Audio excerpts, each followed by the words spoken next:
ایک شخص نے بازار میں دیکھا کہ ایک شخص اپنا غلام بیچ رہا ہے اور یہ آواز بھی لگا رہا ہے کہ یہ بہت اچھا غلام ہے، اس کے اندر اس کے علاوہ کوئی اور عیب نہیں ہے کہ یہ کبھی کبھی چغلی کھاتا ہے۔ کسی شخص نے یہ آواز سنی، اس نے سوچا کہ اس میں تو کوئی عیب نہیں ہے اور چغلی کھانا تو عام سی بات ہے، اس میں کیا خرابی ہے، اس غلام کو خرید لینا چاہیے۔ چنانچہ اس نے سودا کر کے وہ غلام خرید لیا اور اپنے گھر لے آیا۔ کچھ عرصے تک تو وہ غلام ٹھیک ٹھاک کام کرتا رہا۔ اس کے بعد اس نے اپنا رنگ دکھانا شروع کیا۔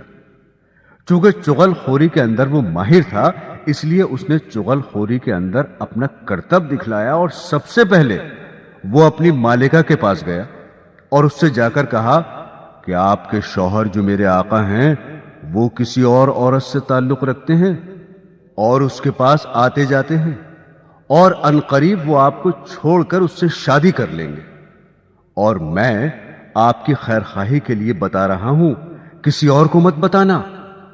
یہ باتیں سن کر وہ بیوی بہت گھبرائی اور پریشان ہوئی۔ پھر خود غلام ہی نے اس کی پریشانی کا علاج بتایا کہ مجھے ایک ترکیب آتی ہے، تم اس پر عمل کر لو۔ وہ یہ کہ جب تمہارے شوہر سو جائے تو تم اس طرح سے ان کی داڑھی کے ایک دو بال کاٹ کر اپنے پاس رکھ لینا، پھر دیکھنا کیا ہوتا ہے، پھر وہ ہمیشہ تمہارے ہو کر رہیں گے، کبھی دوسری عورت کی طرف نظر نہیں اٹھائیں گے۔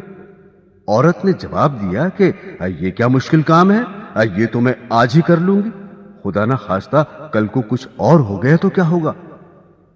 اب وہ غلام آقا کے پاس آیا اور اس سے کہا کہ تمہاری بیوی کے دوسرے مردوں سے ناجائز تعلقات ہیں اور عنقریب وہ آپ کو خیر بات کہنے والی ہے، اور اس نے یہ تہیہ کر لیا ہے کہ وہ آج رات آپ کو اس طرح سے ذبح کرے گی۔